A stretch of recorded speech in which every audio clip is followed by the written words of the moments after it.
One day I'm gonna be everything I wanna be. I don't let it get the most of me. One day I'm gonna be free. I wanna be everything I'm gonna be. My future right in front of me. One day I'm gonna be free. I wanna be free. So let me be free. From the depths of darkness, a voice emerges. A host with a fire burning in his soul. With a heart of steel and a spirit unbroken. He rides on to his ready to claim his throne. Amidst the chaos and the thunderous roar. Insane wheels rise as a force to be reckoned with. Fueled by the power that only metal can bestow. He takes his stand, refusing to submit. Insane wheels hear his battle cry.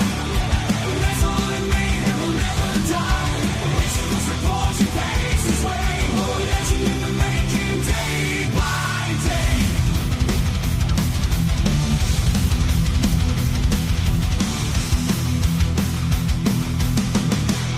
Wow. Just like I told you guys, we got a humongous freaking news day for everybody. So much love, honor, respect to everybody hanging out with us.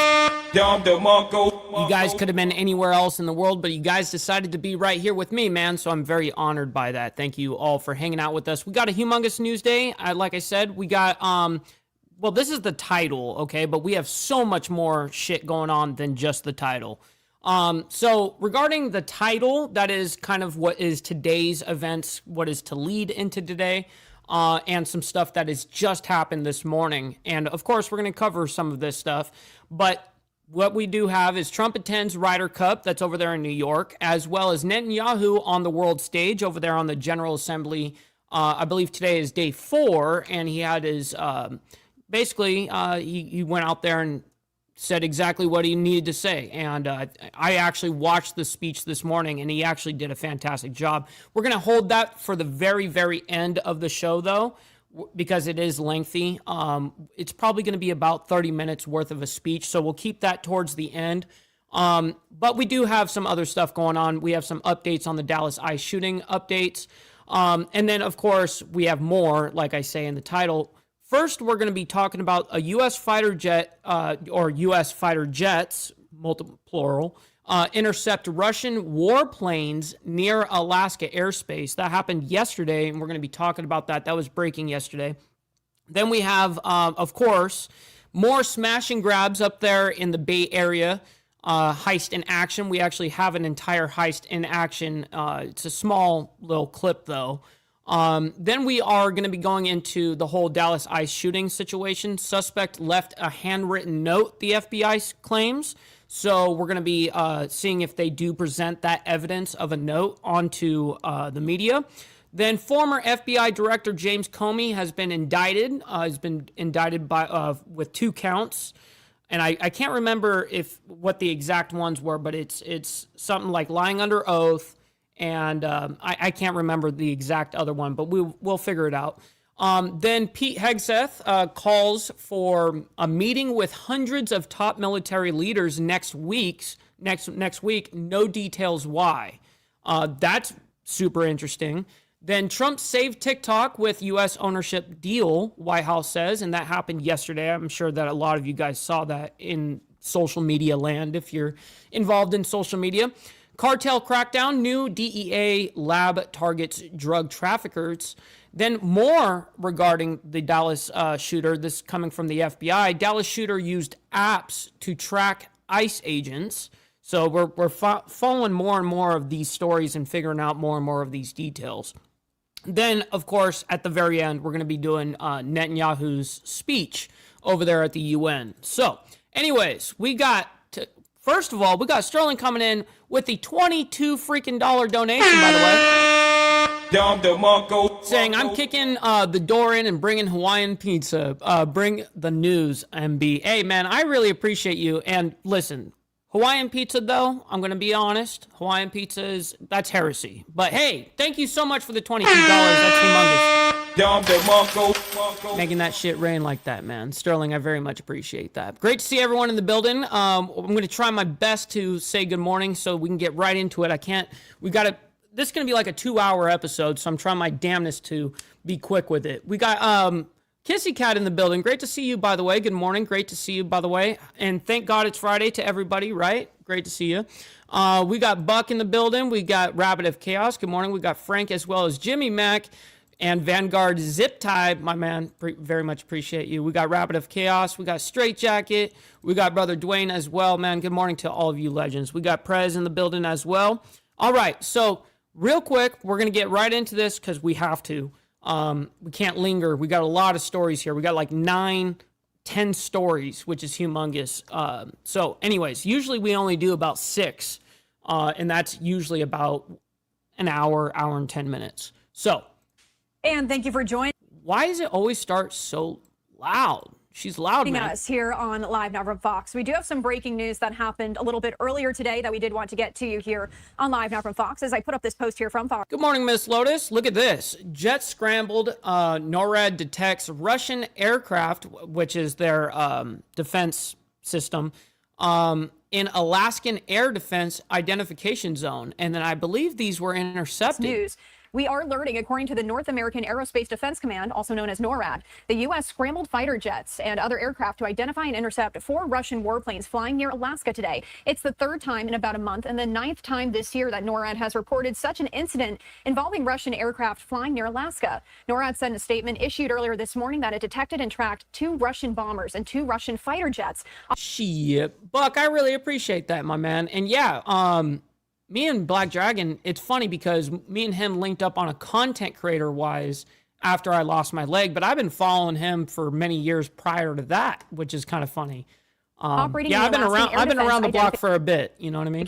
Zone. A total of 9 U.S. aircraft, a command and control aircraft, 4 fighter jets, and 4 tanker planes scrambled to positively identify and intercept the Russian jets. The Russian aircraft remained in international airspace and did not enter American or Canadian sovereign airspace. Such Russian activity near Alaska occurs regularly and is not seen as a threat. However, the incident comes after President Trump said Tuesday he believed Ukraine could win back all territory lost to Russia, which is a shift from President Trump's calls for a humongous shift going from basically the Russian side back over to the Ukrainian side. Kyiv to make concessions to end Russia's war in Ukraine. NATO warned Russia on Tuesday as well that it would use all means to defend against any... Dude, the chat is extremely growing for sure. The community itself, it's just getting bigger and bigger straight. It's insane. Further breaches of its airspace after the downing this month of Russian drones over Poland and Estonia's report of an intrusion by Russian fighter jets last week. President Trump also said on Tuesday NATO countries should shoot down Russian aircraft if they enter their airspace. Asked if the U.S. would back up NATO allies in a situation like that, President Trump said, quote, "It depends on the circumstance." Following a summit with Russian President Vladimir Putin in Alaska last month, President Trump said he was arranging for direct talks between Putin and Ukrainian President Volodymyr Zelensky, but Putin has shown no interest in meeting with Zelensky and Moscow. And we do know that. We obviously do already know that. That's something that we have already been reporting for a long time now. All right, so we're going to get into the next story here. We actually have a full smash and grab for everybody up there in the Bay Area. So I guess we're going to see a heist in action. This is actually a fairly quick ordeal here. So let's figure out what's happening. I want to take you right now out to the Bay Area, a major story about a major heist. What's up, Tiffany? Good morning. At a jewelry store in San Ramon. This is the dramatic footage that we're getting in. Oh, shit. Look at all this. San Ramon Police Department shared surveillance. Shit, a whole bunch of hooligans. Shit. Video from the interior of Heller Jewelers as more than 20 smash and grab suspects, some of whom were armed with firearms, entered and began ransacking the store. Look at that shit. With items like hammers and pickaxes. So dramatic, shocking video. And we're hearing from different people there on the ground, including, I believe, the mayor of San Ramon, now speaking out against this. Let's listen in. That crime is not reported. A lot of the crime is not reported. Why? Because their business insurance may be canceled. Perhaps they don't want to see also their customers They don't want their customers to see that they're being victimized by crime, because what happens in some cases is some of these locations are hit. Man, 20 plus armed thieves, which, I mean, it wasn't just 2 or 3 or 4 or 5 guys on a case. You know what I mean? There was a lot of fucking guys coming through that jewelry store. It did look more than 20. So it says 20 plus armed thieves steal $1 million from Bay Area jewelry store. Man, that's fucking crazy. That is absolutely absurd. Now you're going to hear everyone go, well, Mike, you know they've got insurance, right?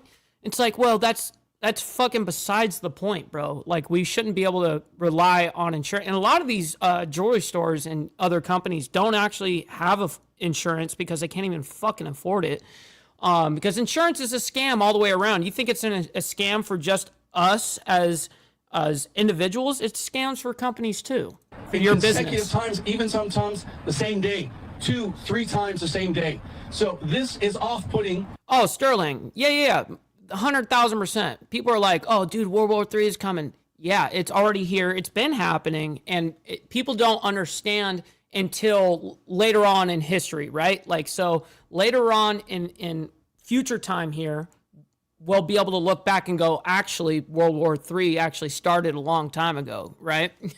So, yeah, I agree. And can provoke fear in potential customers for these locations. So we understand the concern that they have not to talk about it too much. They want to put it behind. Look how many of these motherfuckers. 1, 2, 3, 4, 5, 6, 7, 8, 9, 10, 11. But we need. I stopped here at the guy with the red. 12, 13, 14, 15, 16, 17, 18, 19, 20, 21, 22. To talk about this.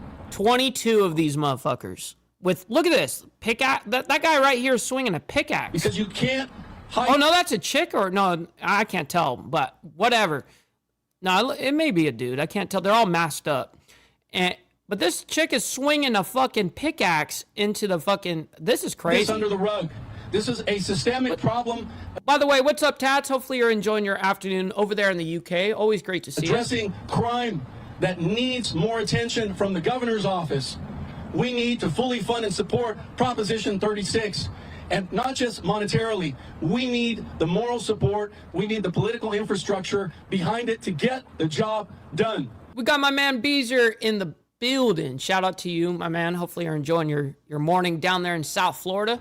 Law enforcement on the streets. We need enough officers to get the job done. There is no magical number. No, see, it's not. This guy is calling for more officers.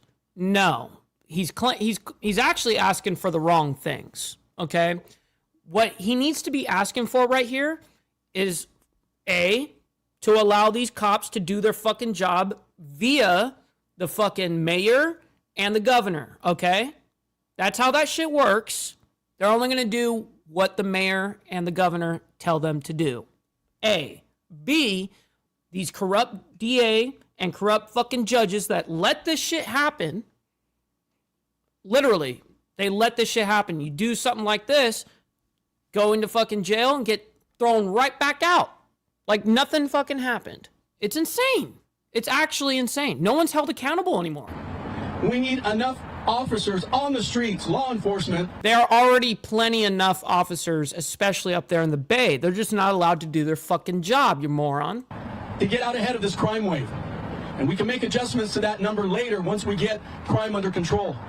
All right, just listening in there to this is some of those dramatic images from that San Ramon jewelry store, and obviously calling out some of... That's very true. Being a hoodlum keeps you fit. That is true. Facts, by the way. Make sure you guys hit the like button, especially for us doing a lengthier show this morning. It's going to be more of a 2-hour long show this morning than we usually do. We usually do an hour, and so we're doing about 2 hours today. What's up, Steve Posey? Great to see you, by the way, kind sir. Great to see you. All right, we're going to give you guys an update over here regarding the Dallas shooter. Actually, not this one. That is the second update. I don't know why this is out of order here. Let me see. It's got to be this one then. Let's see. Yep, it is. All right, here we go. We're getting into it. All right. This is our first of the 2 updates regarding the Dallas ICE shooting suspect. I guess the suspect left a handwritten note, the FBI is claiming, so hopefully they actually showed the note. Welcome back in here to Live Now from Fox. I'm Andy Mack. Within the next half hour or so, we're going Oh, shit, real quick. We got Tats gifting out a gifted membership. Thank you so much, by the way, Tats, for helping not only me, but you're helping someone in the Breakfast Club as well. So I very much appreciate you. Thank you for that. From officials providing a new update on the how we stay afloat at a Dallas ICE facility that left one individual dead and 2 others injured. And this is a live picture right now at the podium in which we are going to see, of course, we're learning new information from the FBI about what they're calling a high degree of pre-attack planning on this individual they have identified as the suspect in this, Joshua John. We're going to be joined now on the ground in Dallas by Fox News' Brooke Taylor. Brooke, thank you so much for joining us here on Live Now from Fox. Man, can they just show me the fucking note? What more can you tell us about the information they're releasing? Hi, Andy. Well, the FBI Director Kash Patel says they've had officials combing through all of the information from the shooter's phone records and also writings to try. Yeah, I actually spoke about that yesterday, Steve Posey. I definitely did. And real quick, Sterling coming in with another 20. Humongous spot, by the way, saying 2-hour Sterling guaranteed. All right. Well, we got to make sure we make that shit happen then. You know what I mean? But, hey, Sterling, thank you very much for making that shit rain like a motherfucker. For real, man. Send them on out. My man. Try to find a motive and piece together exactly what happened here. Sources shared a photo of that shooter with me. This is the 29-year-old here, Joshua John, and this is a picture of his driver's license. The FBI says that his phone records show that he searched Charlie Kirk shot video multiple times in the 2 days leading up to those shootings. He also downloaded a document with a list of DHS facilities and searched an app that tracked ICE agents. The FBI director says he left a handwritten note that said, quote, hopefully this will give ICE agents real terror to think, is there a sniper with AP rounds? Real quick, we got brother Lee Lance in the chat as well, my man. Great to see you, by the way. And happy Friday to everybody. Just gotta say that. Thank God it's Friday. On that roof. The FBI also shared this picture of rounds found near the shooter with anti-ICE messages written on the shell casings. Obviously, they're going to get all his contacts, scrub his social media, maybe go to his parents' home or where he was living. But they want to drill down and figure out what made him anti-ICE, what made him want to do that, and see if there's any co-conspirators, see if the facility is still safe, see if anything else is planned. And officials say the shooter was on the roof of a nearby building and opened fire at the ICE facility, spraying bullets in all directions. Spraying bullets? I don't know if he can really spray bullets when you only got a 5-round clip. You know what I mean? And then reloading those clips, they're not the easiest of things. It's not like reloading a mag real quick, boom, you know. You can't really spray bullets with a sniper. You know what I mean? And in that Sally port that was carrying 3 illegal migrants, one of them died. What's up, brother Steve Easy, my man? Great to see you, by the way. And yes, we got Mountain Woman in the building as well. Yes, absolutely, it's Friday. Great to see everyone. And the others were taken to the hospital. There were no ICE agents hurt. This is the latest in a string of targeted attacks on ICE facilities here in Texas. At the same facility, there was a... My man chatting with Stacks as well. I apologize I'm pausing so much, but I gotta say...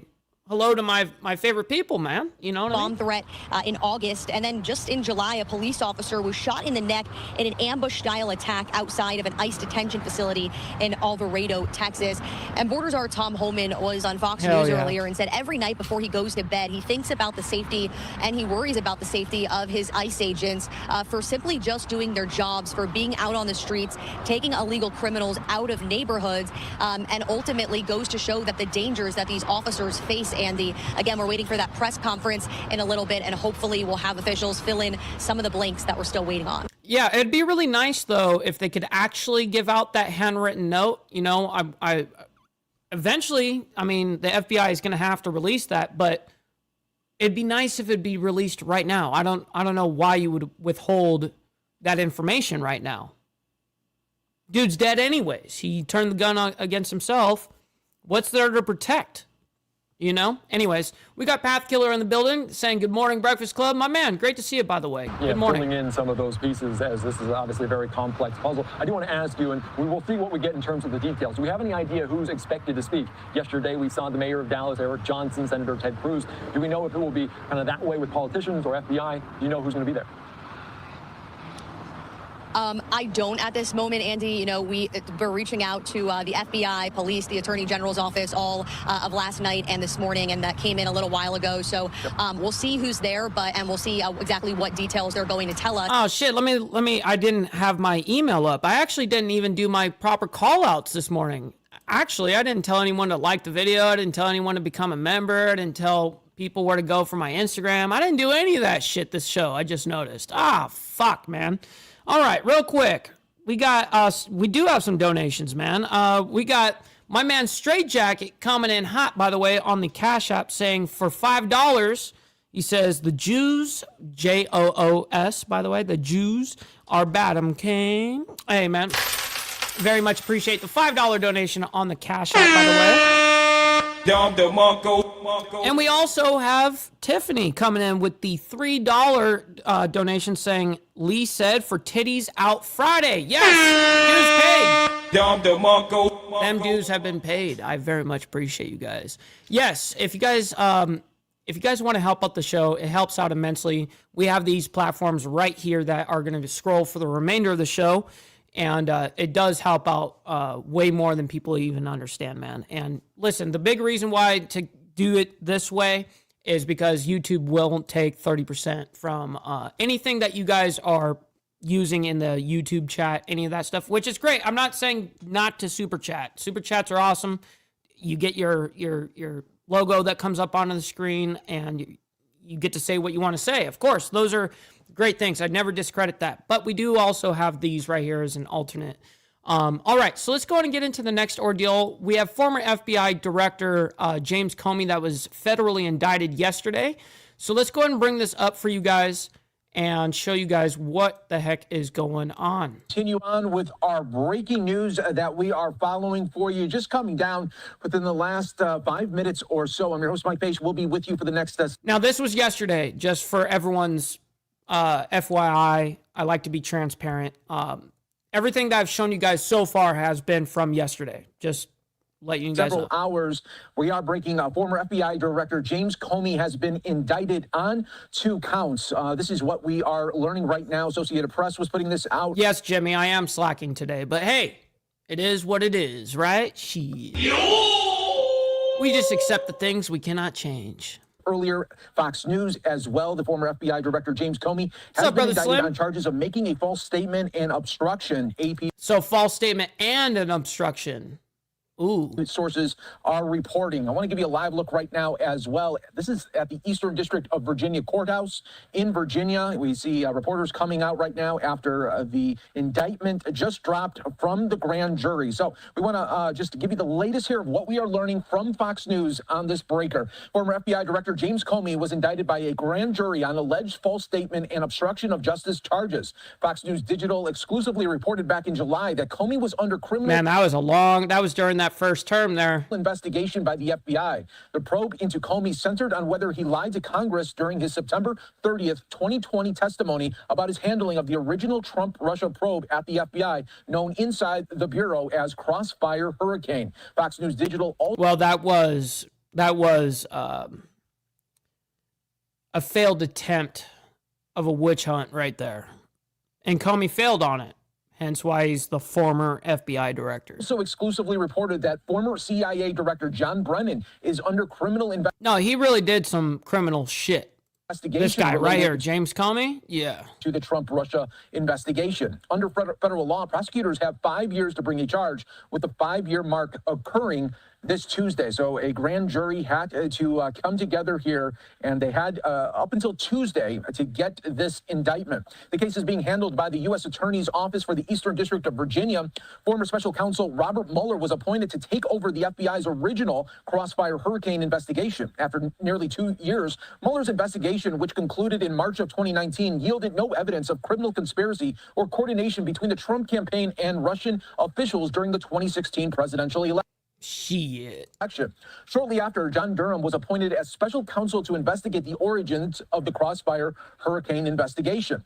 Durham found that the FBI failed to act on a clear warning sign that the Bureau was the target of a Clinton-led effort to manipulate or influence the law enforcement process for political purposes ahead of the 2016 presidential election. Right, and everyone knows, especially something like the FBI director, is supposed to be nonpartisan in politics. Now, this goes for both sides of the equation, of course, and it should be just factual, and that's what they claim they're doing, but they always kind of side with a certain politic, you know what I mean? And that's unfortunate because it can be counterproductive to what their agency is supposed to be doing, which is truth, right? Isn't that what it's supposed to be? We get the facts of what's happening in our fucking country. Those are the facts. But unfortunate that people don't stick to just facts. They've got to let their emotions get involved, especially with politics. Indeed, had the FBI opened the Crossfire hurricane investigation... Why are you gay? Why are you gay? ...as an assessment and in turn gathered and analyzed data in concert with the information from the Clinton plan intelligence, it is likely that the information received would have been examined at a minimum with a more critical eye, the report continued to say. Durham, in his report, said the FBI failed to act on what should have... What's up, Two Will Jesus? Yeah, 10 a.m. CST every Monday through Saturday, actually. 10 a.m. CST. ...been when combined with other facts, a clear warning sign that the FBI might then be the target of an effort to manipulate or influence the law enforcement process for political purposes during the 2016 presidential election. All right, we are also getting an update and posting on X from the FBI Director Kash Patel saying today, your FBI took another step in its promise of full accountability. For far too long, previous corrupt leadership and their enablers weaponized federal law enforcement, damaging once proud institutions and severely eroding public trust. Damn, well, that's very true. We continue the fight to earn that trust back. And under my leadership, this FBI will confront the problem head on. I don't think I don't think you're ever going to get the trust back. I don't think so. Meaning these organizations, these 3-letter alphabet fucking organizations, 4-letter organizations, all those things, they're all bullshit. Nowhere was this politicization of law enforcement more blatant than during the Russiagate hoax, a disgraceful chapter in history we continue to investigate and expose. Hell yeah, brother SNS. Great to see you, by the way. Thank God it's Friday, right, my man? Everyone, especially those in positions of power, will be held to account no matter their perch. No one is above the law. We are also getting a statement from... Here comes Pam Bondi. From Attorney General Pamela Bondi saying no one is above the law. Today's indictment reflects this Department of Justice's commitment to holding those who abuse positions of power accountable for misleading the American people. We will follow the facts in this case. Just mind your P's and Q's, you know what I mean? Like, meaning Pam Bondi, Dan Bongino, Kash Patel, all these guys, they need to make sure they're crossing their T's and dotting their I's too, because if you're going to do this to the other side, just expect it to happen to you, especially when the next administration comes in. And now Dan Bong... Just make sure you actually get him for real, what he actually fucked up in. You know what I mean? Like, regarding Russia and Trump and all that shit and lying under oath and all that. Yeah, absolutely. I 100%. But if they're going to negotiate some bullshit and then have a plea of like, whatever, it's just going to be, a lot of it's cap, bro. It's just political theater. Gino as well putting a statement on X saying, when Director Patel and I took on our leadership positions in the FBI, we promised the American people accountability. Promises matter. So again, this was coming up to... Yeah, promises do matter. So we'll remember that you said that, Dan Bongino. Promises do matter. You're right. 5 years, and that would have been the marker which they needed to get an indictment before the 5-year turn, which is happening on Tuesday. The indictment has come down with 2 charges against the former FBI director, James Comey. And again, we are continuing to follow always the very latest here on Live Now from Fox. As we just learned in the coming days, Donald Trump's handpicked U.S. attorney in Virginia was planning to ask a grand jury to indict former FBI director James Comey for allegedly lying to Congress, despite prosecutors and investigators determining there was insufficient evidence to charge him. Sources with direct knowledge of this investigation have told media sources. Earlier this week, prosecutors presented Lindsay Halligan, Trump's former personal attorney, whom he appointed back to lead the United States Attorney's Office for the Eastern District of Virginia, with a detailed memo recommending that she decline to bring perjury and obstruction charges against Comey Also, the sources familiar with this memo have told media members. A month-long investigation into Comey by DOJ prosecutors failed to establish probable cause of a crime, meaning that not only would they be unable to secure a conviction of Comey by proving the claims beyond a reasonable doubt, but that they couldn't reach a significantly lower standards to secure an indictment, the sources said. Right. You definitely don't want to give out a federal indictment unless you know you can fucking win it, and hopefully they actually do have the proper evidence to be able to do a proper conviction, right? All right, we don't need to listen to the very last part of that. We're going to move on to the next ordeal. Pete Hegseth calls for a meeting of hundreds of top military leaders next week, and we don't have any details on as to why.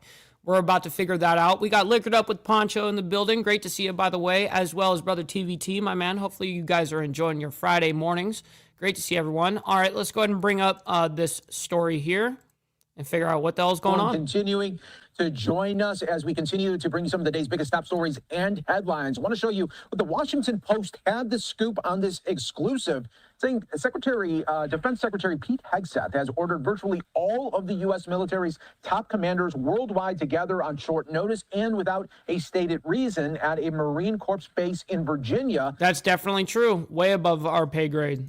Definite fact. Next week. So we want to continue to break that one down for you right here on the Live Now from Fox. I want to bring in our next guest to help break it all down. This is Hal Kempfer, a national security analyst, a friend here of... I love that they bring him on this. He does a fantastic job, honestly. I actually follow this guy. He's really good at what he does. The program. Hal, thanks so much for joining us on Live Now. And I guess really the first question to you, Hal, is just who is all included here in this meeting? What are you learning here?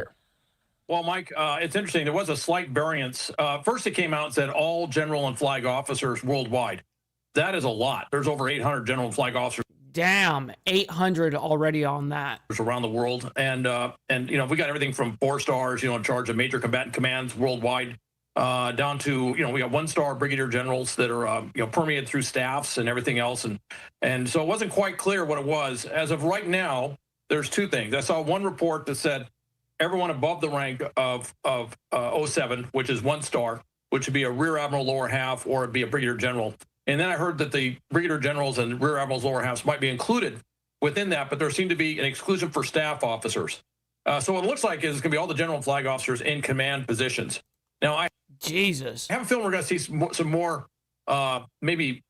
expansive guidance on this, because, for example, if you have a carrier task force overseas, you would have a 1-star admiral would be in charge of that. I'm kind of skeptical that they'd want to redeploy all these admirals that are in 4 deployed positions in charge of every single one of these positions too. In sensitive parts of the world doing that. So, but it's going to be huge. 800 generals and flag officers. Well, maybe he'll break it up into 2 different meetings. You never know. I think on Marine Corps base Quantico, that's a base I've been stationed at. Let's just say my history with that base goes back a very, very long way. And that's also where FBI Academy is. And that's also where famous NCIS that has all the TV shows. That's where their headquarters is as well. And it's a big base, but with that many flag officers, and they said they're going to bring the normal assembly of people they have. Well, every general flag officer has at least 1 or more aides. They have. Well, this is a humongous call for an order for a meeting. This is a big deal. What do you think if you guys had to guess, what do you think this is involving? And do you think it's just involving geopolitics, or do you think that we are seeing something kind of specific, maybe something towards Venezuela or just shit down there? Like, what do you guys think that this is regarding? They'll have, in many cases, personal security details, depending on who they are. They'll have a senior enlisted advisor coming in. So when you're talking about that, you can start multiplying that in terms of... What's up, Get Some? Great to see you, by the way. Good morning. And something big, because these ain't grunt gatherings for a volleyball team. Yeah, no kidding, bro. Definitely. Time to shake up the top brass. Well, we'll definitely see what happens here. People around us over here, we're going to be following no matter what happens, when this meeting takes place. I'm sure that we'll hear Hal Kempfer talk about that exact meeting after the meeting happens next week. Them by 4, 5, 6, whatever number of people. And then the question is, well, where do they all stay? You can say, well, they could all stay on base. there's not enough distinguished visitor quarters in Quantico or Northern Virginia to basically help, basically to deal with this. So you're going to see a lot of them staying at hotels in the area, and then they're going to have to work out all the security arrangements. And of course, for anybody out there who... Oh, here comes Pizzagate. All the hotels, all of a sudden, a whole bunch of pizzas being delivered. Oh, shit, there must be something big. As a terrorist that wants to do a big strike, they're going to be looking at this as well, which the FBI is fully aware of, and as is everybody else, and any other threats that could come. So you can imagine, this is, if you thought that what happened at Charlie Kirk's memorial service was a big security event, you can imagine what this is going to look like, even though it's on a Marine Corps base. Well, I mean, they use the #1 level security that we have. It's the same level as the Super Bowl of security that was done for Charlie Kirk. It's the same exact level. Now, what he's talking about is he knows that, but he's talking about the next level that is what is going to happen for our military leaders, just like how the president has his own Secret Service kind of thing. You'll see the next level of security that goes up from there. In a very secure facility. Everybody's got to get to and from the facility. And then the question is, what are they going to do when they get there? Yeah, no doubt about that. And they better not forget my Parmesan and flakes and shit. You know what I mean? They better not forget that shit. Also, the position from the White House is saying, why is the media so interested in this and saying it's not that big of a deal? I want to show everyone the response from inside the Oval Office when President Trump was questioned on this, as well as the vice president. Let's show that, and then we'll get your reaction right here on Live Now. Secretary Hegseth is inviting military leaders from all around the country on Tuesday. Will you also be there? I can't understand the question. I really, really listened to. From all around the country to what? To Virginia. He's inviting the generals and admirals to Virginia for a big meeting. Well, I know. I love it. I mean, I think it's great. He's talking about, the big meeting. They're asking about the meeting that's happening in Virginia and what he thinks about it, what he knows about it. He says, I think that's great. Let him be friendly. Let him be friendly with the generals and admirals from all over the world. Why is there something? Nobody's there something wrong with it. He said, no. Is there something wrong with that? Will you be there personally as well? And what is it about? Well, I'll be there if they want me, but why is that such a big deal? I mean, the fact that we're getting along with the generals and admirals from all. Remember, I'm the president of peace. It's good to get along. It's good. You act like this is a bad thing. Isn't it nice that people are coming from all over the world to be with us? It's not particularly unusual that generals who report to the Secretary of War. What's up, Naomi? Welcome back, or welcome. Hopefully now you got some decent sleep. And then to the President of the United States are coming to speak with the Secretary of War. It's actually not unusual at all, and I think it's odd. You know what? Right before we hear Vance say this, because you posted it up right now. Everyone, you must obey. Maybe you need to donate some freaking money. Donate. Maybe you need to donate some freaking money. Maybe you need to donate some freaking money. Donate. Maybe you need to donate some freaking money. Donate some freaking shit.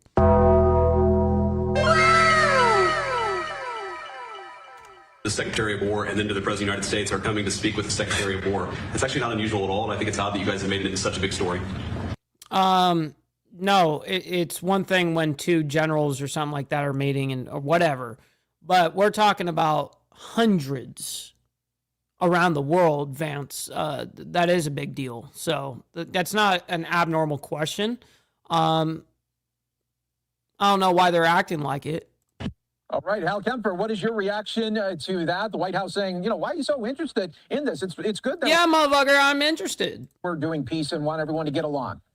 Well, if I wanted to kind of parse the words, we haven't had a meeting like this with the Secretary of War since around a little after World War II because we changed it to Secretary of Defense. So technically, semantically, yes, it is unusual. What's unusual is that you would take that many general and flag officers away from their duty stations around the world, away from what they're doing, to fly to Quantico. That's very true, Aaron. And yes, the press does oftentimes ask very retarded questions, and I agree with that.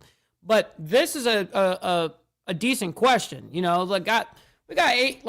How many they were talking about originally? They're talking 800 people from around the world are in these high-ranking positions. That's a fairly decent question. I'm interested. I want to figure out why, hence why we're covering it right now, right? Go for some meeting.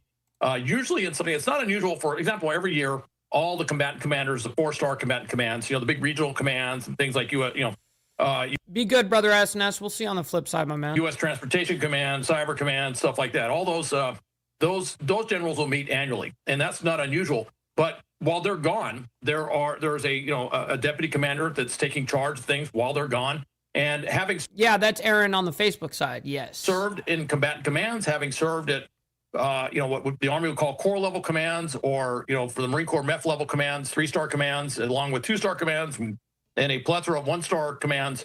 That usually when the big boss is gone, you make sure that not everybody's there. That you have a certain if the boss is gone, that the 4-star is gone, the 3-star is there, or at least a 2. Right, exactly, and that's exactly why I was suggesting. There may be 2 different meetings. You don't know. There may be 2 different days or off by one other day, so it'll be done by a first day, and then there'll be a travel day for each side. And then, so there could be 2 days that they do this meeting so that they have half the force being, briefed while the other half is dealing with the shit, and then they swap. You know what I mean? Who knows? It's going to be much more complicated than just that, of course. But anyways, we're going to go ahead and get into the next story here. Of course, we're going to follow what is happening over there in Virginia regarding this meeting. That's happening next week. So I'm sure we'll hear Hal Kempfer actually come back onto the program to be able to talk about that exact meeting. He's very good with actually having those details, as he is with the know. All right, so we're going into the next story here. Trump saved TikTok with U.S. ownership deal, White House says. And I read this yesterday in social media land over there on Instagram, and I did see this. And I believe now ByteDance, the original company, will hold 20% of the American stock or whatever of TikTok, the ownership of TikTok. And 80% is going to be owned by a company and ran by a company named Oracle. Okay, ORACLE, I think, Oracle. Anyways, that's the name of the company, and they're going to be dealing with the data. They're going to be dealing with the algorithm. They are the ones that are going to be in control of all of that. So, anyways. But we want to continue to bring you some of the day's biggest top stories and headlines. One of them coming from the White House today, President Trump announcing a TikTok deal. Fox News with the very latest on this one. Let's listen in. TikTok will stay alive in the U.S. President Trump signing an executive order Thursday approving the sale of the wildly popular social media app to an American ownership group. Yes, and this executive order happened yesterday, hence why we saw the news on it yesterday. American investors taking it over, running it, highly sophisticated. But it was after my show yesterday morning, so I wasn't able to report it. Including Larry Ellison. And Oracle, I guess, is going to play a very big role in terms of security, safety, and everything else. The deal is valued at around $14 billion. Current Chinese parent company ByteDance. What's up, Josephus? Great to see you, by the way. Will maintain around a 20% stake. TikTok debuted in the U.S. back in 2017, but really exploded in popularity during the pandemic, accumulating more than 100 million monthly active users, in large part thanks to its addictive algorithm that learns what users like. That's able to detect the kinds of content that people want to see. Buying TikTok without the algorithm would be like buying a Ferrari without the engine. But U.S. officials viewed... Yes, I would agree with that to an extent, but they're going to mimic that algorithm as best as they can. What people love about the algorithm isn't necessarily on the content creator side. It isn't because you're showing me stuff I want to see. It's actually when I put out content, I can easily garnish a lot more views on TikTok than I can on a place like YouTube. Right? Or like Instagram. Instagram's way harder to garnish views, okay? It's just almost near and fucking impossible. That's why I stake on Instagram. Whatever is easily obtainable is not respected. Like, for instance, I have a few videos on TikTok that have well over 1 million views, but I don't give a shit. I don't even use TikTok. You know what I mean? Like, I don't care about that app. But other people, when they get numbers and stuff, they feel like, oh man, it's like an addictive thing to see high numbers and to get a lot of comments or likes or whatever the case is, right? And you can do that from a TikTok account, have 0 followers, put up a video and then get 1 million views. Like, good luck doing that shit on YouTube or Instagram or anything like that. You know what I mean? It's a lot harder to do. Its influence as a national security threat, with China potentially controlling what kind of content Americans would see. We don't want this used as a propaganda tool by any foreign government. According to a new Pew Research report, around 43% of Americans under the age of 30. What's up, Christopher Collin, my man? And it says 43% of U.S. adults under 30 regularly get news from TikTok.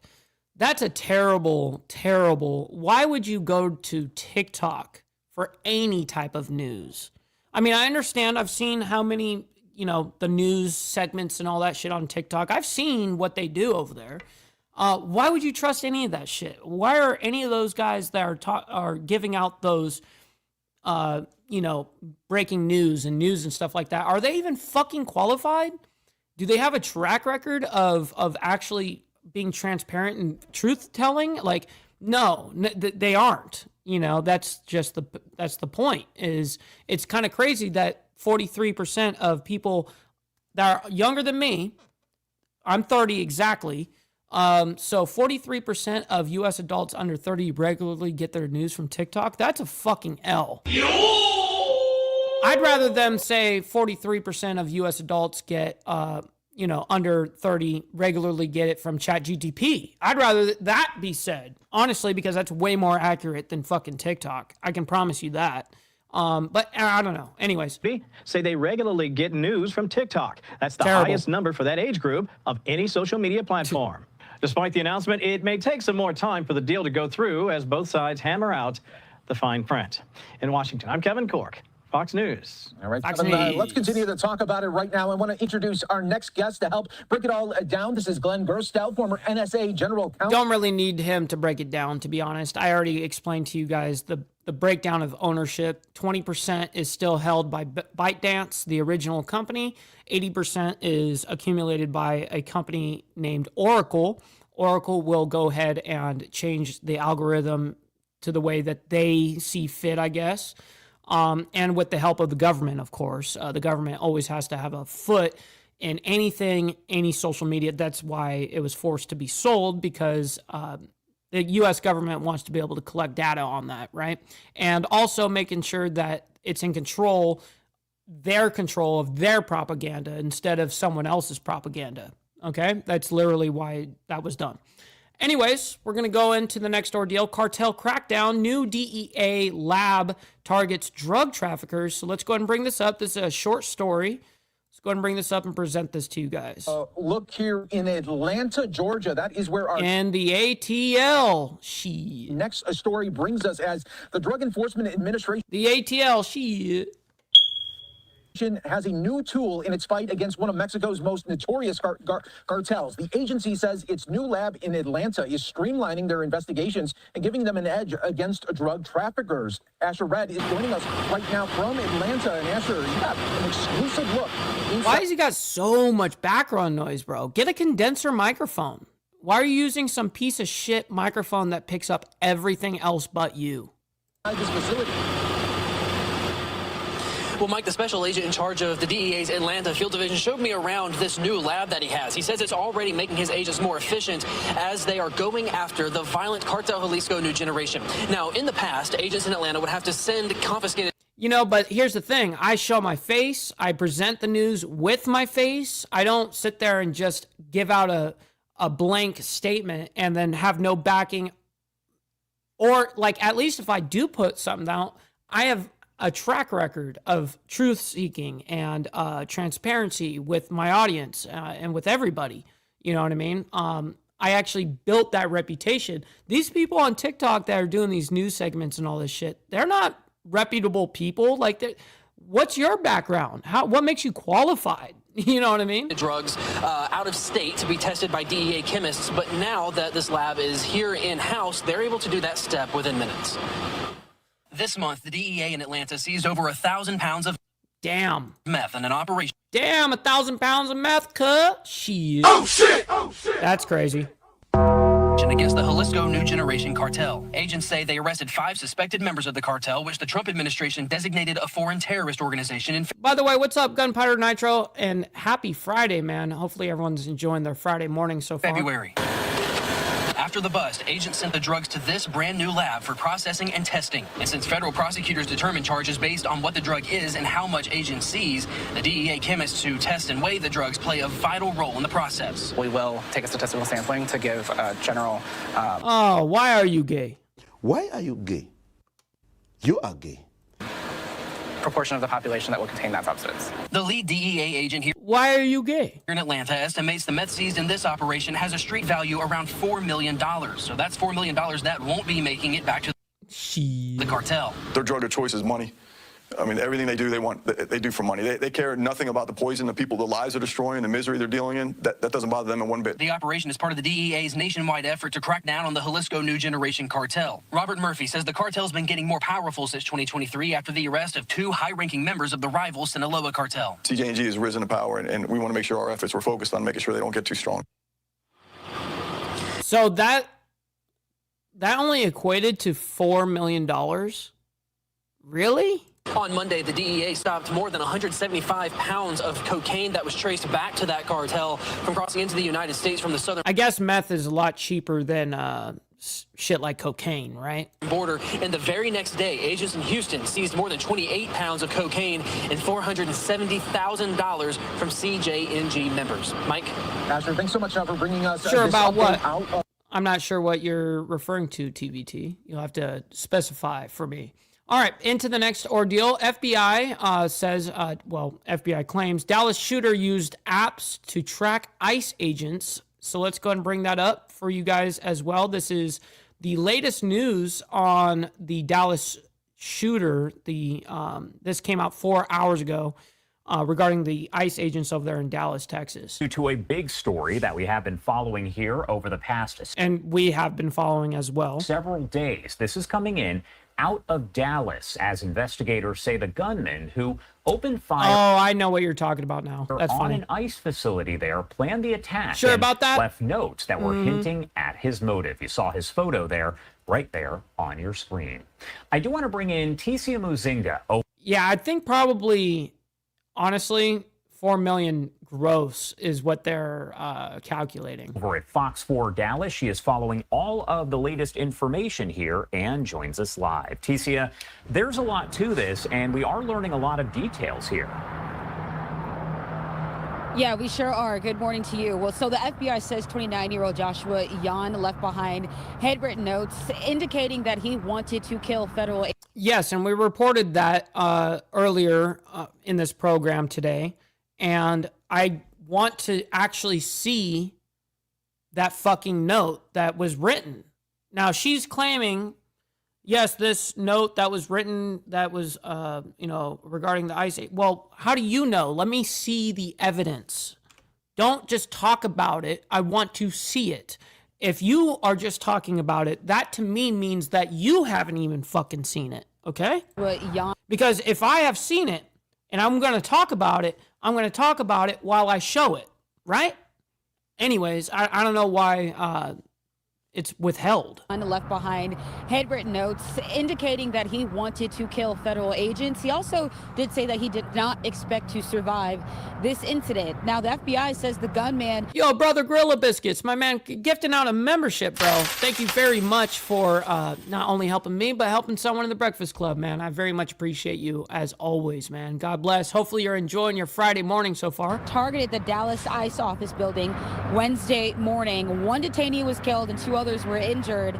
Yan then turned the gun on himself. Investigators searched homes connected to Yan in North Texas and Oklahoma. They say they found, once again, handwritten notes that indicated he hated the federal government, wanted to cause terror, and acted alone. Okay, that's fantastic, but show me that note. Don't just talk about it. Show it to me. These agents were heroic, clearly willing to lay down their lives to save the lives of the detainees in their custody. Well, they say Yan used an ICE tracking app designed to spot, track, and locate ICE officers. Now, the names of the victims have not been released yet, but we do know that there was a vigil held for them to support them and as well as their families. Back to you. And Tasia, I did want to ask you here because we know that there was a news conference that was held yesterday. There was one just the day before. We have not received any kind of indication if we are going to get an update of any kind today, correct? Honestly, everything's kind of just up in the air. They're, you know, what they have been telling us reporters that the investigation is ongoing and they're still trying to answer all the questions that we are asking. Yeah, well, don't talk about something until you got it. As well as the public. So right now we're hearing kind of that there may be an update, but again, everything's kind of up in the air. And what does that even fucking mean? Yeah, there is an update. There is an update. This Dallas shooter used apps to track ICE agents, and then there's this note, but you got to present that note, man. And we're kind of on standby until we get more. And how do you know what app was tracked, you know, what was tracking ICE agents? Like, I don't understand. Like, where do you come up with this headline if you don't know that for sure? You know what I mean? So anyways, I did want to show you guys that. We're going to be moving into the next ordeal, which is our last segment of the morning. This is usually when we would end right here, okay? So I just want to let everyone know this is where I would normally do my ending here, but we are going over today. Yep, we are going over today. We're going to be listening to the full remarks of, we got Netanyahu over there at the General Assembly for the UN over there. And he is speaking, and right in the very beginning, now, just a little transparency. I watched this morning right before the show, 30 minutes before the show. I watched the entire thing. It's actually really good. He did a very good job. Now, he did a lot better of job of not doing so much repeating of things that we already know, because a lot of times he'll get up there and just talk about the past to allow his future kind of thing, right? And that's something that everyone gets tired of. This time he actually explains himself a lot better and his ideology of why this is happening. So yes, the very beginning, you're going to see him do a little bit of reference, of course, back to the past, but then he does a good job of actually talking about what is going on today kind of thing and why we're here today. And cleared up a lot of misconceptions as well. But I do want to present this to you guys. Now, we do see in the very beginning a humongous, you guys are going to see here in a minute, a humongous protest in the very beginning. I'm talking about probably anywhere from 30 to 50, maybe 60 people walk out from the United Nations. They walk out. I'm talking, you know, all the representatives for Iran, all the representatives for Palestine, the state of Palestine. They're actually recognized in the UN, as you guys know. So the state of Palestine left. We had all of Lebanon left. All the axis of resistance left. It was actually kind of funny. Anyways, let's go ahead and get into this and figure out what the hell's going on here. We're also going to play this at 1.5 times speed because Netanyahu does take his time when he speaks, kind of like Trump. So we're going to listen to it at 1.5 so it's actually bearable that we can actually listen to this together. So anyways, here we go. Mr. President, the families of our dear hostages. Oh, they didn't even show it in the very beginning. Oh my God, they didn't show it on this fucking... I'd have to go to the actual live stream to watch all of that. But this is, mind you, there was like 40, 50 people that are walking out at this, you know, right before this. Mr. President. See, this is just the back of the, look how many empty chairs there are now. I mean, where full podiums, at least usually there's one representative for each state, you know what I mean? But sometimes the entire stock is, you know, the entire area is full. You'll see the United States that's completely full, Israel completely full. The families of our dear hostages languishing in the dungeons of Gaza. Ladies and gentlemen, last year I stood at this podium and I showed this map. It shows the curse of Iran. Yeah, you can just hear people just like protesting in the back, you know. And they're going to find that guy and eventually throw him out too. Terror axis. This axis threatened the peace of the entire world. It threatened the stability of our region and the very existence of my country, Israel.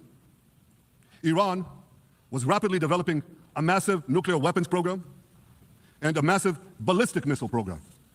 These were meant not only to destroy Israel, they were meant also to threaten the United States and blackmail nations everywhere. From Gaza, Yahya Sinwar dispatched waves of Hamas terrorists. They stormed into Israel on October 7th and committed acts of unspeakable savagery. From Lebanon, Hassan Nasrallah had launched thousands of missiles and rockets at our cities, terrorizing our citizens. In Syria, the murderous dictator Assad hosted Iran's forces, tightening a noose of death around our throats. Remember, Assad fled up there to Daddy, Putin up there in Moscow. He's up there trying to survive up there and enjoying life up there now, In Yemen, the Houthis launched ballistic missiles at Israel. What's up, Kel? Great to see you, by the way. See, this is the state of Israel over there. You can see behind Israel is Lebanon, and Lebanon is completely gone. They don't even have their representatives here anymore. They all walked out in protest. Choking global trade at the mouth of the Red Sea. So what's happened over the past year? We've hammered the Houthis, including yesterday. We crushed the bulk of Hamas's terror machine. Just an FYI, this was right before we started the show this morning, just so you guys know. It was about 40 minutes before the show had started. We crippled Hezbollah, taking out most of its leaders and much of its weapons arsenal. You remember those beepers, the pagers? We paged Hezbollah. And believe me, they got the message. Oh, and thousands of terrorists. Jesus. Now, as you guys know, they did launch an operation regarding over there in Lebanon with Hezbollah, not Lebanon. Lebanon, the government themselves, they're not at war with them. They're at war with fucking Hezbollah. And if you guys remember, in the kind of the beginning of this whole ordeal, he ended up getting pagers, and he had the company, the actual brand itself, put a bomb in each pager. I mean, he actually had the actual company manufacture it that way. Isn't that shit fucking crazy? And he had done that like for 10 years prior. So then he has this shit. Now Hezbollah is using it, and he blows them all up with pagers, their own pagers. So anyways, that's what he's referring to. And he's saying, yeah, they got the message. Like, yeah, motherfucker, they did. We crushed the bulk of Hamas's terror machine. We crippled Hezbollah, taking out most of its leaders and much of its weapons arsenal. You remember those beepers, the pagers? We paged Hezbollah. And believe me, they got the message. And shit. Oh my God, dude. Thousands of terrorists. Thousands of terrorists. That's very true, get some. I don't care what anybody says. Don't mess with the Mossad, dude. Dropped to the ground. We destroyed Assad's armaments in Syria. We deterred Iran's Shiite militias in Iraq. And most importantly, and above anything else that I could say to you or that we did in this past year, in this past decade, we devastated Iran's atomic weapons and ballistic missiles programs.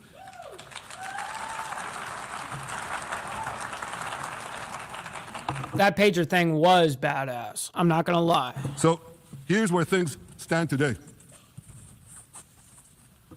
Half the Houthi leadership in Yemen, gone.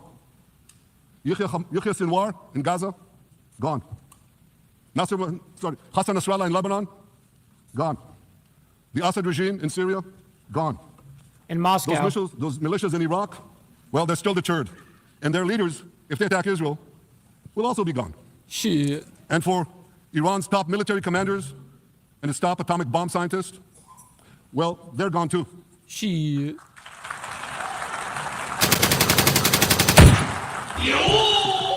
Israel's 12-day war with Iran, which I renamed Operation Rising Lion, that's from the Bible. This 12-day war will go down in the annals of military history. Our daring pilots neutralized Iran's missile defenses and took control of the skies over Tehran. And you saw this. Israeli fighter pilots and American B-2 pilots bombed Iran's nuclear enrichment sites. I want to thank President Trump for his bold and decisive action. Oh, shit! Oh, shit! President Trump and I promised to prevent Iran from developing nuclear weapons. I don't know how you pronounce this country's name right here. Kyrgyzstan, whatever. They're gone. Iran, Islamic Republic of, gone. Everyone's gone. And we delivered on that promise. We removed an existential threat to Iran, to Israel rather. Dude, that was savagery, get some. An immortal threat to the civilized world. We lifted a dark cloud. You guys got to remember, when he's speaking from Israel or even the United States, that's not the world stage. This right here is the world stage, okay? Speaking on the world stage is humongous. There's many countries that are there right now that want to kill him, okay? Which is a sad reality, but that is the truth. People fucking absolutely, like, on the world stage, man, this is a different level than just speaking, from home in your Israeli state. You know what I mean? This is a world stage right here. That could have claimed millions and millions of lives. But, ladies and gentlemen, we must remain vigilant. We must remain absolutely clear-minded and vigilant. We must not allow Iran to rebuild its military nuclear capacities. Iran's stockpiles of enriched uranium, these stockpiles must be eliminated. And tomorrow, UN Security Council sanctions on Iran must be snapped back. Thanks to the resolve of our people, the courage of our soldiers, and the bold decisions we took, Israel rebounded from its darkest day to deliver one of the most stunning military comebacks in history. That is true. But we're not done yet. The final remnants of Hamas are holed up in Gaza City. They vow to repeat the atrocities of October 7th again and again and again, no matter how diminished their forces. That is why Israel must finish the job. That is why we want to do so as fast as possible. Oh my God! Ladies and gentlemen, much of the world no longer remembers October 7th. But we remember, Israel remembers October 7th. On that day, well, I'll tell you, you can remember October 7th too. You see this large pin here? It's a QR code. What I ask you to do is hold up your phones, zoom in, and you too will see why we fight and why we must win. It's all in here. And I really like that he did that right there. I think that was a really smart play, so he doesn't sit there on the world stage, because he has already been on the world stage talking about October 7th many times. And so I think it was really smart of him to do it that way, so he doesn't sit there and take up a bunch of time talking about October 7th. We all know October 7th, homie. I promise you. October 7th, Hamas carried out the worst attack on Jews since the Holocaust. They slaughtered 1,200 innocent people, including over 40 Americans and foreign nationals from dozens of countries represented here. They beheaded men. They raped women. They burnt babies alive. They burnt babies alive in front of their parents. What monsters. And these monsters took more than 250 people hostage. And those included Holocaust survivors, grandmothers and their grandchildren. Who takes hostage grandmothers and grandchildren? Hamas does. So far, we've brought home 207 of these hostages, but 48 still remain in the dungeons of Gaza. So that's the official number right now, everybody. 48 people still live, or 48 bodies are in total that are hostages right now. 20 of them are alive, he's about to say. 20 of them are alive, starved, tortured, deprived of any daylight, deprived of humanity. These are the names of the 20 living hostages. Matan Angrest, Gali and Zerv Berman, brothers, Elkanah Buchbot, Rom Braslavsky, Nimrod Cohen, Ariel and David Cunyo, another pair of brothers, Guy Gilboa Dalal, Eviatar David. You saw the picture of Eviatar David, emaciated, forced to dig his own grave. Maxim Herkin, Eitan Horn, Segev Kalfon, Bar Kupperstein, Omri Meran, Eitan Moore, Yosef Chaim Ochana, Alon Ohel, Avinatam Or, and Matan Sengaker. Now, ladies and gentlemen, I want to do something I've never done before. I want to speak from this forum directly to those hostages through loudspeakers. I've surrounded Gaza with massive loudspeakers connected to this microphone. Do you guys understand how crazy this shit is right now? Do you understand what he just said? Because a lot of these people don't have, this, in Palestine, over there in Gaza and all that shit. They don't have, they do, but he wanted to make sure everyone heard. So he surrounded Gaza, inside of Gaza, all with loudspeakers connected to this very live shit right here, right now. So he's speaking to those hostages in real time. Watch this shit. It's pretty insane, actually. I've never done before. I want to speak from this forum directly to those hostages through loudspeakers. I've surrounded Gaza with massive loudspeakers connected to this microphone in the hope that our dear hostages will hear my message. And I'll say it first in Hebrew and then in English. אחינו הגיבורים, מדבר ראש הממשלה בנימין נתניהו. אני פונה עליכם מעל בימת האו"ם. לא שכחנו אתכם, אפילו לא לשנייה. העם כולו איתכם, ואנחנו לא נשקוט ולא נרפה עד שנחזיר את כולכם הביתה. החיים והחללים כאחד.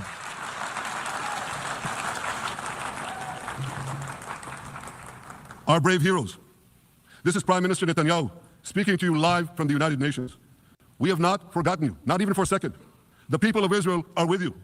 We will not falter and we will not rest until we bring all of you home.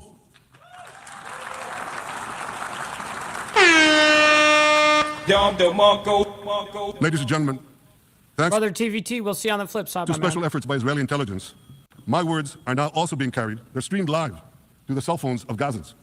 So to the remaining Hamas leaders and to the jailers of our hostages, I now say, lay down your arms. Let my people go. Free the hostages, all of them, the whole 48. Free the hostages now.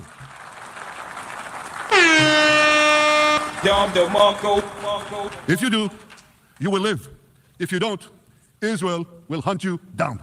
That's a humongous thing he just said right there.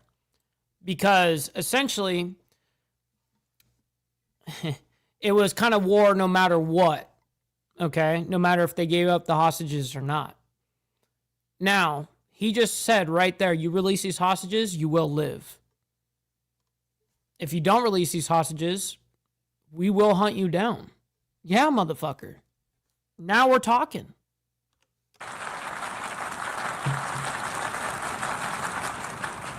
If you do, you will live. If you don't, Israel will hunt you down. And by the way, Jimmy Mack, there is not right now. There is, I believe, a handful that are dual citizenship. I believe that. That is to be true. But the actual American hostages, whatever the case was, I believe the last one was actually given back in the last negotiations. Ladies and gentlemen, if Hamas agrees to our demands, the war could end right now. Gaza would be demilitarized, Israel would retain overriding security control, and a peaceful civilian authority would be established by Gazans and others committed to peace with Israel. And of course, you understand that the war in Gaza has affected every Israeli. But I'm sure there are people in New York or in London or in Melbourne and elsewhere who are probably thinking, what does all of this have to do with me? And the answer is everything, because our enemies are your enemies. So let's do something else. So first at the UN, let's do a pop quiz. And raise your hand if you know the answer. Here's the first question. Shit. Who shouts death to America? Is it A, Iran, B, Hamas, C, Hezbollah, D, the Houthis, or E, all of the above? That would be E, all of the above. All of the above. Correct, all of the above. Second question. Who has murdered Americans and Europeans in cold blood? Is it A, Al-Qaeda, B, Hamas, C, Hezbollah, D, Iran, or E, all of the above? The answer would be E, all of the above. Correct. Again. So here's the point I wanted to make. Our enemies hate all of us with equal venom.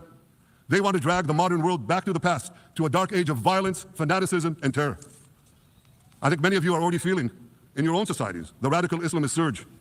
You know, I'm sure you do, you know deep down that Israel is fighting your fight. So I want to tell you a secret. Behind closed doors, many of the leaders who publicly condemn us privately thank us. They tell me how much they value Israel's superb intelligence services that have prevented time and again terrorist attacks in their capitals, time and again saving countless lives. General George Keegan, former head of U.S. Air Force Intelligence, once said, if the United States had to gather on its own the intelligence that Israel gives us, we would have to establish 5 CIAs. 5 CIAs. This past June, when Israel struck Iran's nuclear facilities, German Chancellor Merz admitted the truth.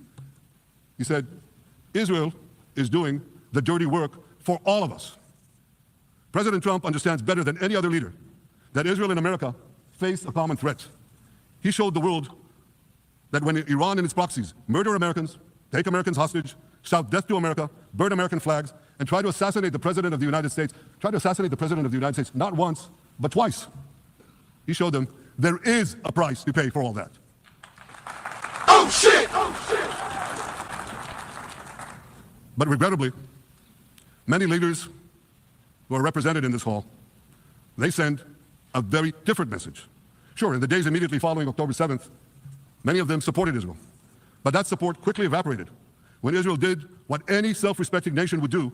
You got to remember, guys, he's speaking at the United Nations on a world stage, and majority of these countries hate this fucking guy. A lot of these countries have, you know, death warrants and all this bullshit, or not death warrants, arrest warrants and all this shit, not only from the ICC, but from their own countries and shit. They want this guy's head, you know, for real. In the wake of such a savage attack, we fought back. Now just imagine, just sit back for a second and imagine an attack against America proportioned to the attack against Israel on October 7th. Imagine a regime, a terror regime, dispatching thousands of terrorists to invade the United States. They massacre 40,000 Americans. They take 10,000 Americans hostage. What do you think America would do?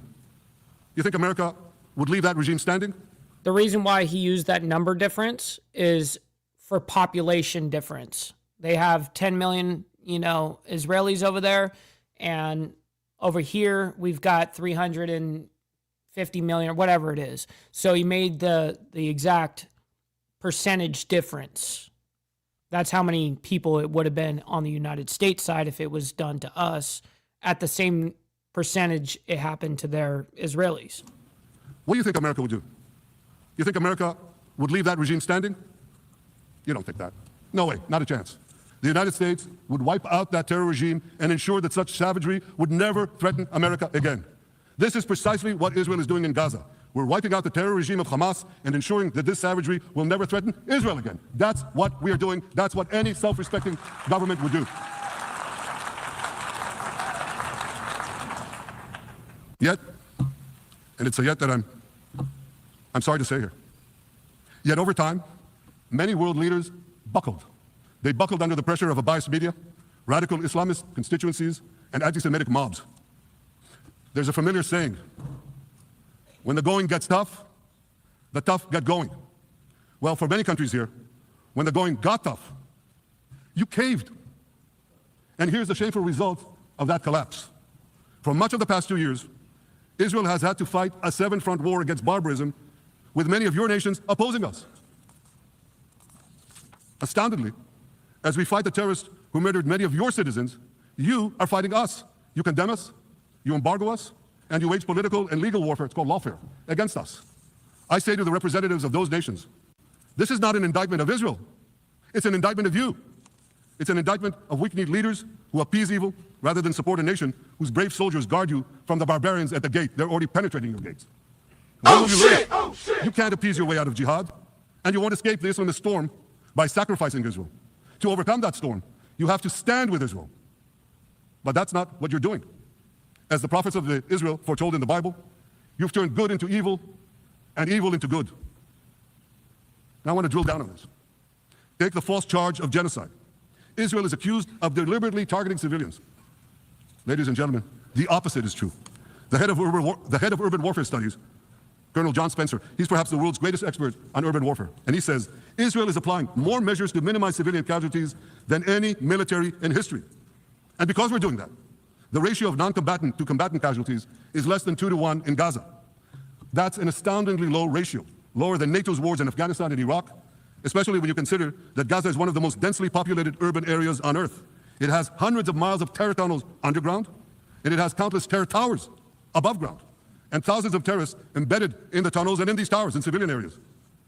If you want to see what measures Israel takes to avoid civilian casualties in this war, just look at what we're doing now in Gaza City, the last Hamas stronghold, one of the 2 last strongholds. For 3 weeks, Israel dropped millions of leaflets, sent millions of text messages, and made countless phone calls urging civilians to leave Gaza City before our military moves in. At the same time, Hamas implants itself in mosques, schools, hospitals, apartment buildings, and tries to force those civilians not to leave, to stay in harm's way. And it often threatens them at gunpoint if they try to do so. For Israel, every civilian casualty is a tragedy. For Hamas, it's a strategy. Hamas uses civilians as human shields and as props in its sick propaganda war in Israel, against Israel, a propaganda war that the Western media buys hook, line, and sinker. Now, despite Hamas's threats, close to 700,000 Gazans, almost 750,000, have already heeded our calls and moved to safe zones. Now I want to ask you a simple question, a simple, logical question. Would a country committing genocide plead with the civilian population it is supposedly targeting to get out of harm's way? Would we tell them, get out, if we want to commit genocide? We're trying to get them out. And Hamas is trying to keep them in. And this charge is so baseless. The comparison to genocide, wholesale slaughter of populations. What, did the Nazis ask the Jews to leave, kindly leave, go out? Did others, you want me to name all the genocidal shit. Oh shit! Oh shit! Leaders of history?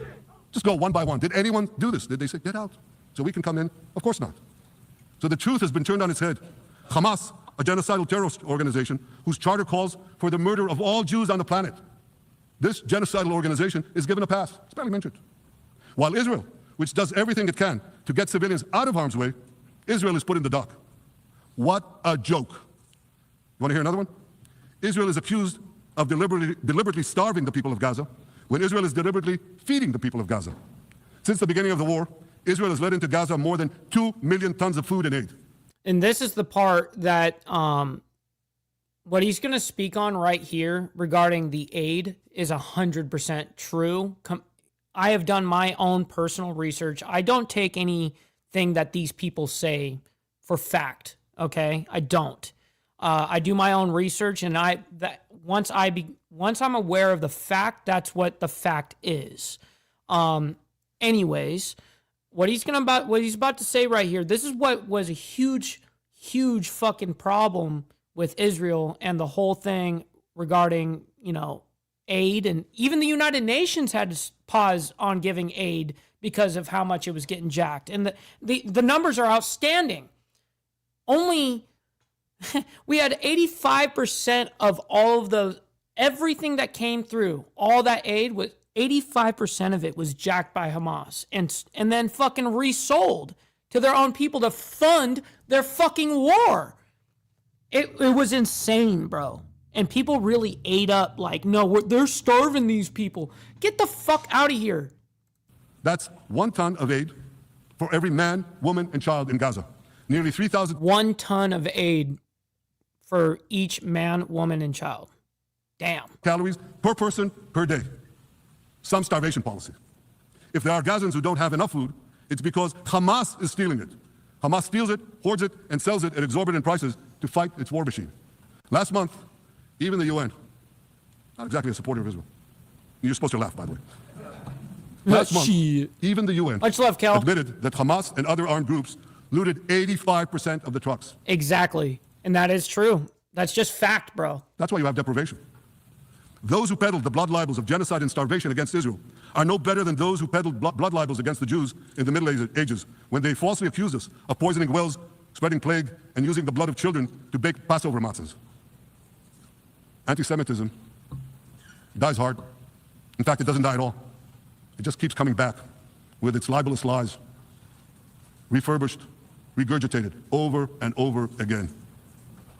And I want to tell you something else. These anti-Semitic lies, they have consequences. In recent months, Jews have been assaulted in Canada, Australia, Britain, France, the Netherlands, and elsewhere. Here in America, an elderly Holocaust survivor was burned to death in Colorado. And a beautiful young couple from the Israeli embassy in Washington was brutally gunned down right in front of the Holocaust Museum there. We reported that shit President too. Trump's administration is forcefully fighting the scourge of anti-Semitism, and every government here should follow its lead. But instead, many do the opposite. They actually reward the worst anti-Semites on earth. This week, the leaders of France, Britain, Australia, Canada, and other countries unconditionally recognized a Palestinian state. Yes, and we reported that earlier this week. And I gave my thoughts during that live stream about that. And they are rewarding terrorists for terroristic acts to be claimed as a fucking and recognized as an official state? Get the fuck out of here. Reward the worst anti-Semites on earth. This week, the leaders of France, Britain, Australia, Canada, and other countries unconditionally recognized a Palestinian state. They did so after the horrors committed by Hamas on October 7th. Horrors praised on that day by nearly 90% of the Palestinian population. Let me say that again. Nearly 90% of Palestinians supported the attack on October 7th. It's not supported only, they celebrated it. They danced on the rooftops. They threw candies. That's both in Gaza and in Judea Samaria, the West Bank as you call it. And it's just the way they celebrated another horror, 9/11. They danced on the rooftops. They cheered. They threw candy. You know what message the leaders who recognize the Palestinian state this week sent to the Palestinians? It's a very clear message. Murdering Jews pays off. Well, I have a message for these leaders. When the most savage terrorists on earth are effusively praising your decision, you didn't do something right. You did something wrong, horribly wrong. Your disgraceful decision will encourage terrorism against Jews and against innocent people everywhere. It will be a mark of shame on all of you. But wait a minute, Mr. Prime Minister, they tell me. Wait a minute. We believe in a two-state solution where the Jewish state of Israel will live side by side in peace with the Palestinian state. There's only one problem with that. The Palestinians, they don't believe in this solution. They never have. They don't want a state next to Israel. They want a Palestinian state instead of Israel. And that's why every time they were offered a Palestinian state, but were required to end the conflict with Israel and recognize the Jewish state, every time, over the decades, they turned it down. And that is why every time they were given territory, they used it to attack us. In fact, they effectively had a Palestinian state in Gaza. So what did they do with that state? Peace? Coexistence? No. They attacked us time and time again. Totally unprovoked. They fired rockets into our cities. They murdered our children. They turned Gaza into a terror base from which they committed the October 7th massacre. So here's the uncomfortable truth. The persistent Palestinian rejection of a Jewish state in a state of Palestine, right there, recognized by the United Nations. Tunisia or whatever, however you say it over there. They're all gone. They're not there. They're in protest. Boundary is what has driven this conflict for over a century. It is still driving it. It's not the absence of a Palestinian state. It's the presence and existence of a Jewish state. And I find it amazing, that the foreign chancelleries and the ministries and all those who pontificate about this, and the leaders, how can they not see this basic truth when it is repeated again and again and again ad nauseum? And I want to say something else. This rejection of a Jewish state not only applies to Hamas, it also applies to the so-called moderate Palestinian Authority. You should know that the Palestinian authorities pays terrorists to slay Jews. The more Jews the terrorists slay, the more the Palestinian Authority pays. The Palestinian Authority names its government buildings, its public squares, its schools, after the mass murderers of Jews, which they glorify as martyrs. They pay and glorify not just the killer of Jews, but also killers of Christians. Christians like Taylor Force, an American veteran who was brutally murdered in Israel by Palestinian terrorists. But, that I hear from the Western leaders. They tell me, the PA promised us it will reform. And I know this time, Prime Minister, it will be different. Yeah, right. We've heard these promises for decades. They always promise. They never deliver. Because you see, the Palestinian Authority is corrupt to the core. They haven't held elections in 20 years. They use the same textbooks as Hamas, exactly the same textbooks. They teach their children to hate Jews and destroy the Jewish state. And Christians don't fare much better. When Bethlehem, the birthplace of Jesus, was under Israeli control, 80% of its residents were Christians. But since the PA took control, that number has dwindled to under 20%. These are the people you want to give a state to? What you're doing is giving the ultimate reward to intolerant. Be safe out there, brother Steve Posey. We'll see you on the flip side, my man. Tolerant fanatics who perpetrated and supported the October 7th massacre. And real quick, you know what? Because we're doing a special, we're way above time, and we're staying on the airwaves for you guys, man. So nice little obey session. Maybe you need to donate some freaking money. Donate. Maybe you need to donate some freaking money. Maybe you need to donate some freaking money. Donate. Maybe you need to donate some freaking money. Donate some freaking. Be good, brother. Get some. We'll see you on the flip side, my man. Always appreciate your input. The Palestinians a state 1 mile from Jerusalem after October 7th is like giving Al-Qaeda a state 1 mile from New York City after September 11th. This is sheer madness. It's insane, and we won't do it. There's the United States. So here's another message to those Western leaders. Israel will not allow you to shove a terror state down our throats. We will not commit national suicide because you don't have the guts to face down the hostile media and anti-Semitic mobs demanding Israel's blood. And I want you to grasp something else, which is also distorted in the video. I say this not only in my name or the name of my government, but on behalf of all the people. We'll see on the flip side as well, Gunpowder Of Nitro. Israel. Last year, there was a vote in the Knesset, our parliament, whether or not to oppose the imposition of a Palestinian state. You want to guess what the results were? Out of 120 members of our parliament, 99 voted against, and only 9 supported. That's over 90%. It's not a fringe group. It's not the prime minister. So did you guys hear what he said right there? He's like saying, listen, regarding this two-state ordeal, 90% of the entire Israeli cabinet, that's their exact consensus and vote, okay? That this is not, the two-state solution is not the way to do it. So he's like going, I'm not just some radicalized fucking person here. Let me back this up so you guys hear that. Of all the people of Israel. Last year, there was a vote in the Knesset, our parliament, whether or not to oppose the imposition of a Palestinian state. You want to guess what the results were? Out of 120 members of our parliament, 99 voted against, and only 9 supported. That's over 90%. It's not a fringe group. It's not the prime minister who himself is extreme or he's held hostage by extreme parties to his right. It's over 90% of Israelis. My opposition to a Palestinian state is not simply my policies or my government's policy. It's the policy of the state and people of the state of Israel.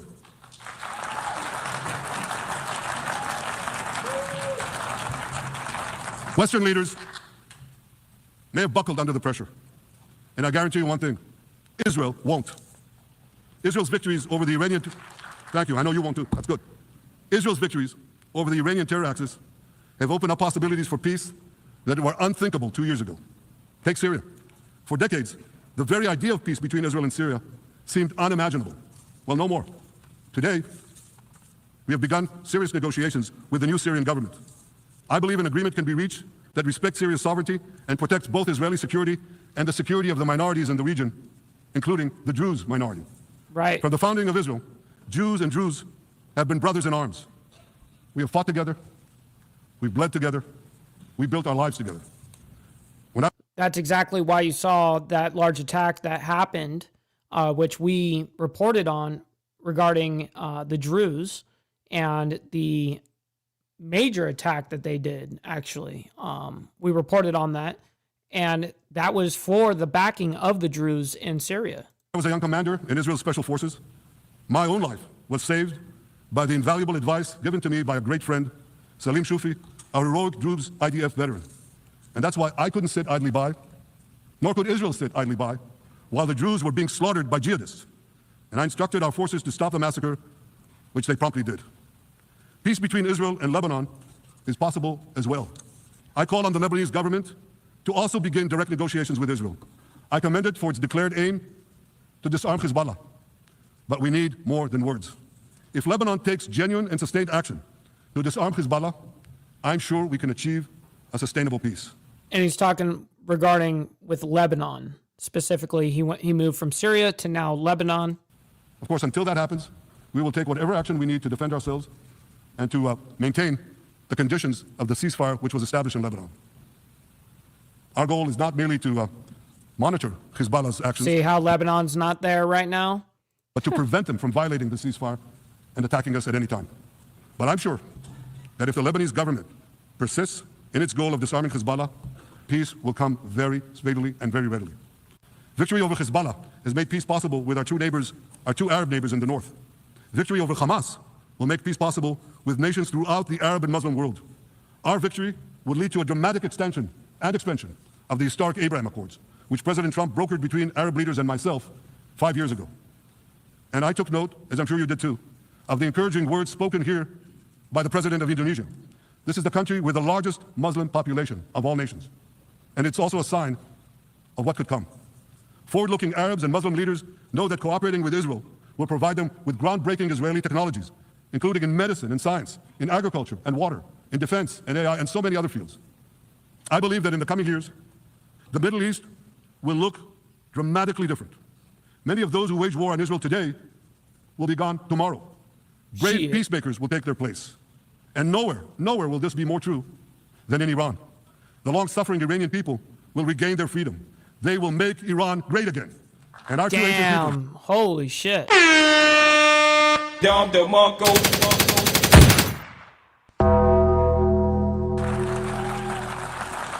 Our two ancient peoples, the people of Israel and the people of Iran, will restore a friendship that will benefit the entire world. Ladies and gentlemen, the horrors that happened on one dark day, October 7th, those horrors happened countless times during the centuries of my people's exiles among the nations.